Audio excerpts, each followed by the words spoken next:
demi nambah cinta telah ku persembahkan hatiku hanya untukmu.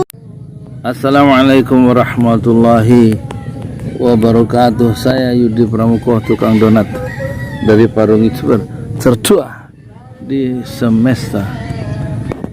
Kalau menurut saya ya, usia Indonesia yang 75 tahun inilah ya masa paling gelap ya dalam Indonesia merdeka. 6 tahun terakhir ini ya. Yang terakhir tentu pembunuhan 6 orang beriman oleh aparat ya. Ini satu tindakan, bukan saja tindakan yang bodoh ya, tapi mencoreng ya negeri demokrasi yang katanya mau kita bangun bersama-sama. Perbedaan pendapat tidak berakhir di laras panjang senjata.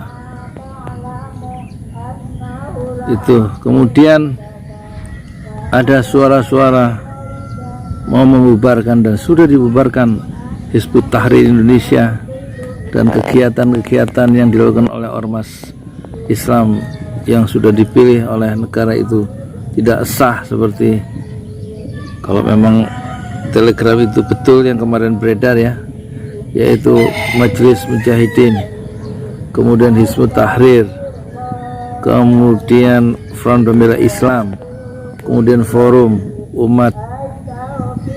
Ukhuwah Islamiyah ya, FUI. Itu pendirinya Pak Nasir ya dengan Kiai Masykur ya, untuk menyatukan dua kelompok masyarakat ya, yaitu Pak Nasir dan siapa itu, Kiai Masykur kalau nggak salah ya, siapa dari tokoh NU.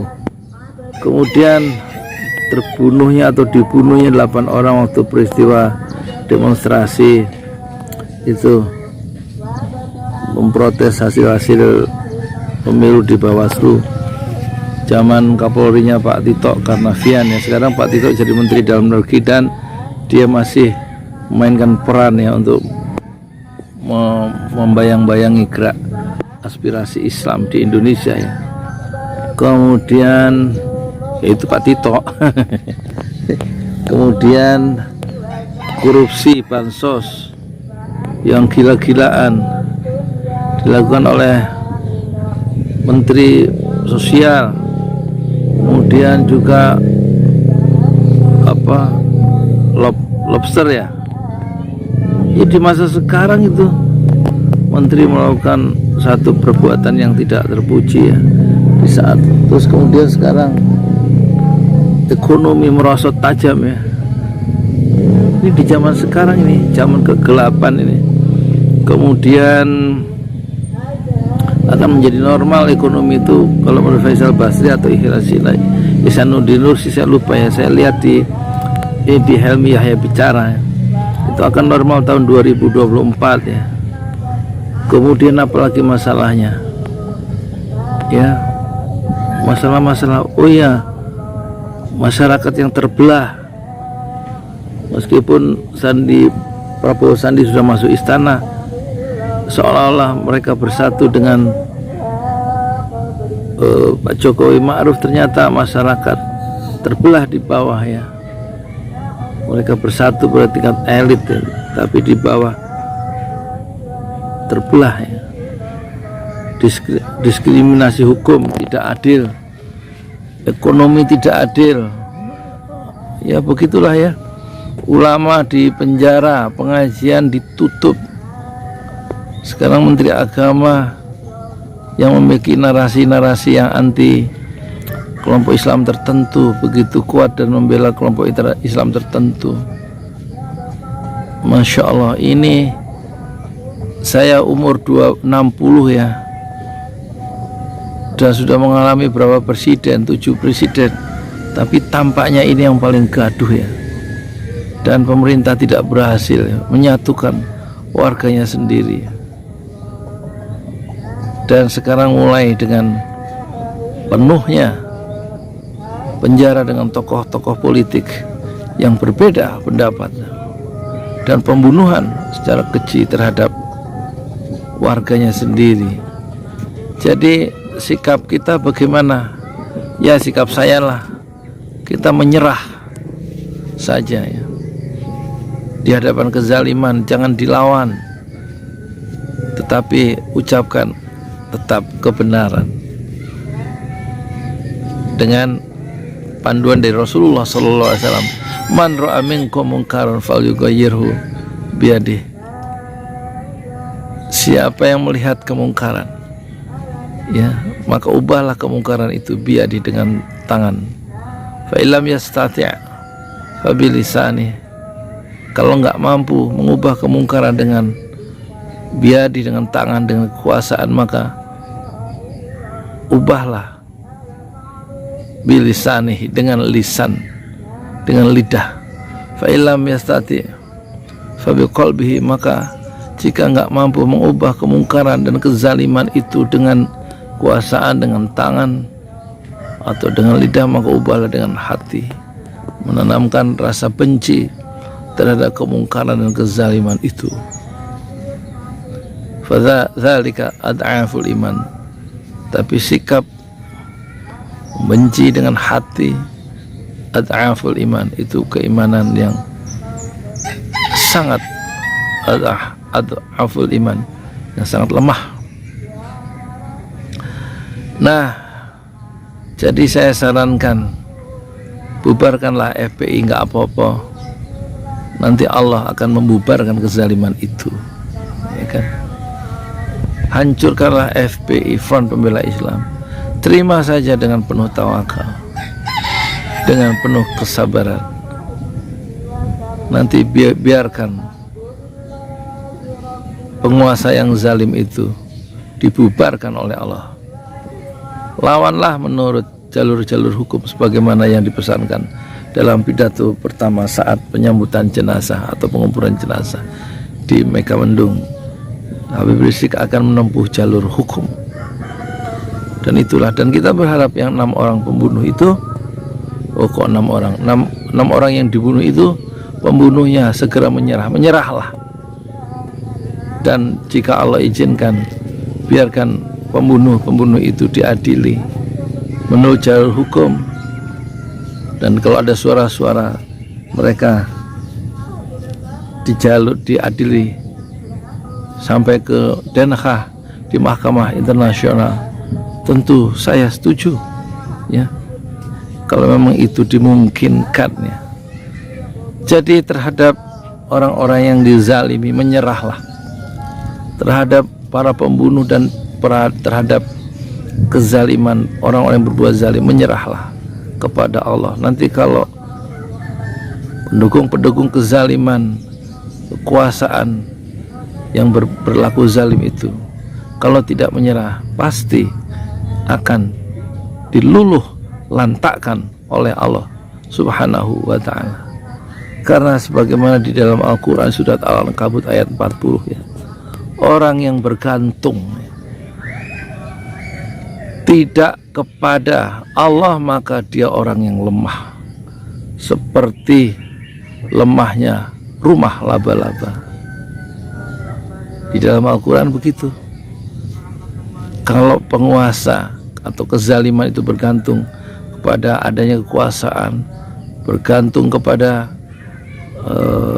uang, banyaknya uang, kemudian bergantung kepada kekuatan informasi dan intelijen, maka ingatlah itu, berlindung kepada hal-hal seperti itu selain Allah, maka itulah seperti rumah laba-laba yang gampang robek.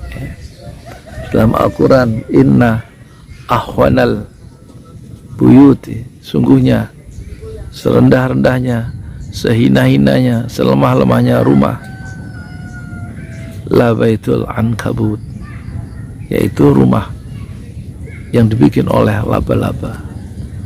Maka saya menyerukan kepada diri saya sendiri dan juga kepada penonton, menyerahlah kepada takdir Allah. Takdir Allah berlaku, maka kita hanya menerima dan jangan melawan kezaliman itu dengan kezaliman yang serupa, tapi lawanlah kezaliman yang kau rasakan, yang kau terima itu dengan jalur hukum, dan biarkan selebihnya Allah yang meluluh lantakkan kezaliman dan ketidakadilan itu. Saya Yudi Pramuko, tukang donat dari Parung, YouTuber tertua di semesta Fasbir Sabrun Jamila, bersabarlah dengan kesabaran yang indah. Assalamualaikum warahmatullahi wabarakatuh. Maaf ya, saya ngomongnya nggak jelas sih. Oh iya, ya saya sekarang mau jualan aja deh. Ini saya baru punya, ini baru jadi kaos saya bikin ya. Silakan mau beli untuk membangun masjid ya. Masjidnya akan saya dirikan di bawah naungan Yayasan Pesantren Tahfiz Al-Quran ya, pesantren Ojolali Indonesia. Sudah dapat badan hukum dari Kemenkumham ya, tanggal 14 Desember 2020 ya. Laskar itu wafat, dibunuh tanggal 7, Habib Rizik di Kerangkeng tanggal 13, tanggal 14 Desember ya, Yayasan Pesantren Ojolali Indonesia disahkan sebagai badan hukum, dan ini baru jadi hari ini, tanggal berapa ini? 20 hari apa ini? Hari Minggu, tanggal 27 Desember. Ininya quote-nya Habib Rizik, berjuang itu penuh fitnah, kukuhkanlah hati ya, agar tidak mudah patah, agar tetap istiqomah fi sabilillah, gitu ya. Itu quote-nya. Harganya berapa? Ini saya jual 75.000-nya, harganya 200.000, bukan 75. 75.000 untuk membangun masjid ya. Di dalam kompleks pesantren Ojolali ada masjid tahfiz Quran.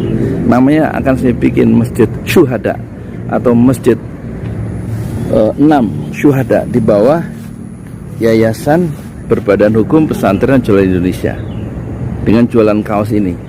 Yang 75.000 itu ongkos produksi dan fee marketing dari tim marketing kami, dan 50.000 ongkos kirim. Jadi setiap pembelian 200.000 ini, Bapak Ibu, kakak dan adik-adik sudah turut melakukan amal jariah untuk membangun Masjid Syuhada. Pesantrennya namanya Tahfiz Al-Quran Ojolali, matematik dan Inggris. Tapi kan ada untuk belajarnya, itu ada masjidnya, tempat sholat. Akan saya kasih nama Masjid Syuhada untuk menghormati dan mengenang perjuangan 6 orang mujahid dakwah syuhada yang gugur fi sabilillah di dalam membendung dan menghalau kemungkaran di jalan Allah itu, dan mereka gugur sebagai syuhada di kilometer 50. Silakan Anda kalau mau beli, kirim transfer uangnya 200.000, dan saya targetkan ini akan terjual 1 juta kaos Formos kaos untuk membangun masjid. 1 juta kaos insya Allah. Dan kita mulai dengan 2 lusin hari ini. Harganya berapa? 200.000 rupiah. Kirimkan ke BRI kami, BRI Syariah nomor 1012 656781 atas nama rekening Yudi Pramuko. Saya ulangi, 1012 656781 BRI Syariah. Dan bisa dikonfirmasikan untuk pembelian kaos itu ke HP ini 0812 1200 6145. Selamat berjuang fi sabilillah dengan cara melakukan perlawanan kezaliman dan kemungkaran melalui kaos Formos, kaos untuk membangun Masjid Syuhada. Saya Yudi Pramuko, tukang donat dari Parung, YouTuber tertua di semesta Fasbir Sabrun Jamila. Bersabarlah dengan kesabaran yang indah. Assalamualaikum warahmatullahi wabarakatuh.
Lihat tanah nih. Aku jalan dari sini berapa menit.